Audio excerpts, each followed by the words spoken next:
किसी कार्यक्रम कर रहे हो रोज, इसमें क्या जवाब दे दो? गलत है, बिल्कुल सही है। आप गलत हो, आप गलत हो। आपकी कमजोरियां यार यहाँ एक्शन में मत दिखाओ। जितना इतना जोर आ रहा बुरा लगता है ना, तो आपके आगे सरकार से बात करो। आप सरकार से बात करो, आपको बिठा रखा है ना, करो ना। फिर कब ये क्या कह रहे हैं सारे लोग, ये क्या किसान लोग क्या लेना है? गलत तरीका नहीं, सुननी पड़ेगी। देश को आजादी दिलानी बोलने के लिए अंग्रेज, तुम अंग्रेजी हो क्या? तुम अंग्रेज हो क्या? तुम्हें बुरा लगा अंग्रेज हो क्या तुम? तो वाणी नहीं, वाणी बहुत बढ़िया ठाकुर साहब, वाणी पे मत जाओ। जो समस्या वो है, समस्या ये है, इतना किसान मेहनत करता है और सब करने के बाद पानी भी बहुत मिलता है, अनाज भी बहुत कमाते हैं, भाव नहीं मिलता है। अभी एमएलए साहब ने कहा कृषि मंडी, तो कृषि मंडी 40 साल कांग्रेस ने खुलवाई थी इससे पहले। इसके बाद हमारे स्वर्गीय गौतम जी विधायक थे, इन्होंने 5 बीघा जमीन 2 बीघा जमीन आवंटित करके ऑफिस बनाने के लिए कहा था, वो भी ऑफिस नहीं बना। आपके कलेक्टर के ऑफिस की कमजोरी, क्योंकि कृषि उपज मंडी जो विभाग है वो किसके अंदर पड़ता है? अध्यक्ष तो कौन है? कलेक्टर ही होता है सभी विभागों का। क्यों नहीं सुनता है? क्योंकि उनको पड़ी नहीं।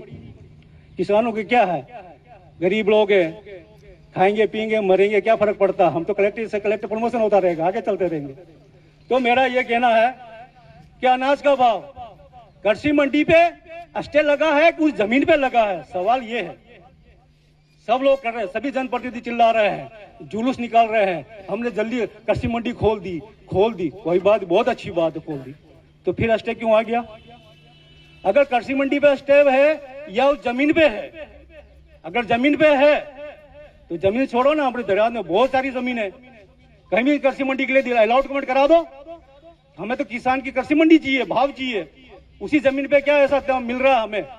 लेकिन चलो फिर भी इस पे राजनीति पापड़ सेक रहे हैं, सेको, कोई दिक्कत नहीं।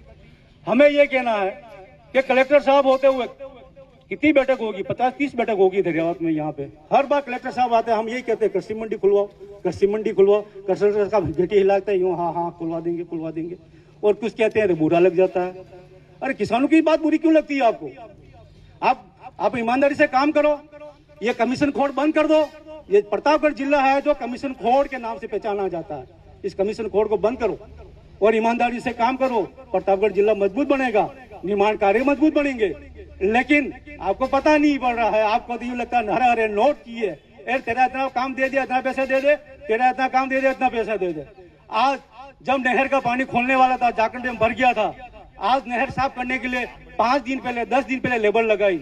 लेबर भी मौके पे जा रही है, फोटो खिंचवा के वापस घर आ रही है, मौके पे काम नहीं हो रहा है, फोटो खींच के जा रहे हैं और मस्टॉल भरे जा रहे हैं। मस्टॉल का पैसा किसके पास जा रहा है ये भी पता लगाना हमें जरूरत है और आपको भी एक्शन लेने की जरूरत है। अतिरिक्त कलेक्टर साहब, यहाँ मस्टॉल का खेल चलता है पूरे प्रतापगढ़ में। मस्टॉल जगह पैसों की बरसात होती है। इस मस्टॉल को बंद कराना या मस्टॉल को चालू कराओ, उसकी भी एक्शन होना चाहिए, इसकी जानकारी होनी चाहिए कि किसके पास मस्टॉल जा रहा है और किसके पास जा रहा है। अगर ये काम आप नहीं करवाते हो तो फिर आपके यहाँ कलेक्टर बन के रहना और बात सुनने का कोई मतलब नहीं रहता है। आप किसानों की बात नहीं सुनते हो, आप गरीबों की बात नहीं सुनते हो, जनता की बात नहीं सुनते हो, सिर्फ लाशा बन के बैठे हो और बातें करते हो बड़ी हाँ। और कुछ किसान कुछ बोल के बोल देता है, ये बात गलत है, ये बहुत बुरी लगती है। अरे कहाँ के लिए बुरी लगती है? नहीं, बहुत सही कह रहा हूँ, बहुत सही बोल रहा हूँ। हमारे भाइयों को बुरा नहीं लगना चाहिए। सबके मुंह बिगाड़ो मत। जनप्रतिनिधि हो, सब जनता के नेता हो, सबकी जनता के सेवक कर बैठो, सबकी जनता के नौकर हो। तुम ही मुंह बिगाड़ रहे हो, फिर जनता किसके पास जाएगी?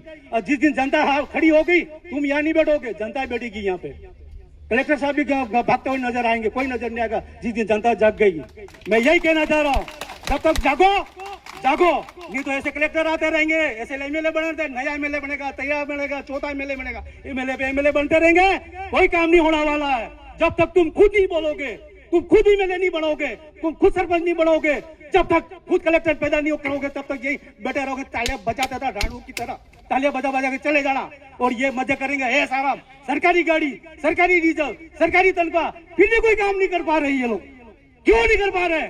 हमारी किसानों की क्यों नहीं सुनवाई कर रही? यही बात कर रहा हूं। मिर्ची लगी हो तो बहुत बढ़िया बात है, नहीं लगी हो तो बहुत बढ़िया हो। लगना आने वाले समय में आप यहाँ बैठने नजर नहीं आओगे, ये समय तैयार हो रहा है।